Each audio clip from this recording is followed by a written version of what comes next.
on. That's cute! It is currently 6:25 on Friday the 6th of June 2025, 3 months after the launch of Let's Commit Arson. If we haven't met before, hi, welcome to this space, community, whatever I'm gonna make this. My name's Teresa, I'm a musician from Adelaide. So essentially 3 months ago, I had the biggest release to date. Every release I try level up, and something that was really lacking from my past releases was marketing. And as someone whose day job is marketing, I knew I had to level up. I'm really glad that I took the leap and invested in those visuals, because even now, people still send me messages, if not about the song, then just about the branding. Whenever I talk about releasing music, and especially if you're an independent artist, it'd be very easy to just be like, right, release this song and then release the next. But then I had someone really close to me kind of stop me and say, what's going to be different about this release? And that really made me pause. At the end of the day, my short-term goal right now is to be an opening act playing around Australia for larger Australian acts. That is my current 1 to 2 year goal right now. I kind of had to come to terms with, right, how is this release going to be a stepping stone to that goal of being an opening act in Australia? And a lot of that was marketing. The visual element of that and completely transforming my Instagram page was a really big part of it. I had to delete everything. I just had to completely scrap my Instagram page. And it was a little bit of an emotional experience because, you know, you're attached to your posts, but the change in the before versus now, I didn't even want to show you the before because it wasn't my artist brand, and you have to be an artist. Change out the jacket quickly. Yep. Can we all scream together? So Yes. I feel it. 3, 2, 1. I see a lot of small artists in a similar position to myself where you're trying to make things happen, but they aren't. I used to really be stuck in this mindset that, you know, one day I'd be discovered. I'd be posting enough content on TikTok and all that someone would swoop in and put me in artist boot camp and, you know, hone my vocal skills and make me a better live performer, and then everything would roll out naturally like that. That's not the case. No one is going to come into your life and hand everything you want on a silver platter. And it kind of just struck me December last year. I was like, shoot, no one but me is going to build my career. And the longer that I wait and procrastinate and keep music as something secondary to my life, when it was actually the primary thing I want to be doing in my life, I would love to be touring and making music and performing. Like, that's what I want to do with my life. If I kept treating it as secondary, it was always going to be secondary. So I had to make it happen for myself.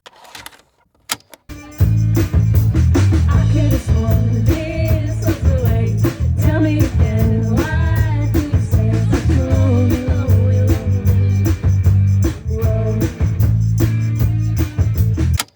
So if I go back and answer my own question of what was different between the last releases and Arson, the marketing materials, I have such a stronger visual brand. I found my color, it is red, bury me in this. And yeah, a greater sense of community, you know, with the arson lighters and having the single launch, just really reigniting my Adelaide community and building a smaller internet community, which has actually been so nice. I think there's just something so special about being able to build community, and yeah, it makes my heart soar.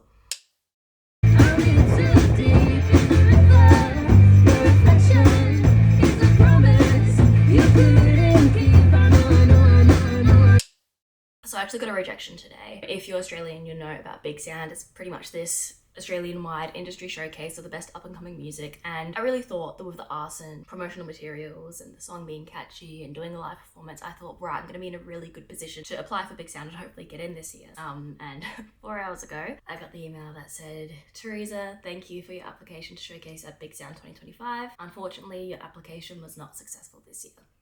Yeah. And like that's okay. Like, realistically, while my marketing was great for arson, something that I really found was that my live performance was lacking. And looking back at the materials that I sent through, I know that that's not where I want to be as a performer. I have so much more I want to do, which is exciting, and like it's not a bad thing that this didn't happen this time. It's probably for the better. There's also this businesswoman I follow on TikTok who I find very inspirational, and whenever she gets a rejection email, she always says, that's not a rejection, that's a watch me. And that's also another way that I can sometimes look at it. I might go, okay, like I didn't get Big Sound this year, but watch me put in the work to be someone who they cannot ignore for next year. Look, when one door closes, another opens. I had a feeling that I wasn't going to get Big Sound this year, which is why I've been looking into some grants. I'm currently applying for a mentorship grant, which would essentially mean that I get to work with 2 incredible female mentors, one who is like a vocal powerhouse. Another person is American who's actually moved to Adelaide and has a really holistic understanding of the music industry over there and here, and really specializes, what we would specialize in is live performance. So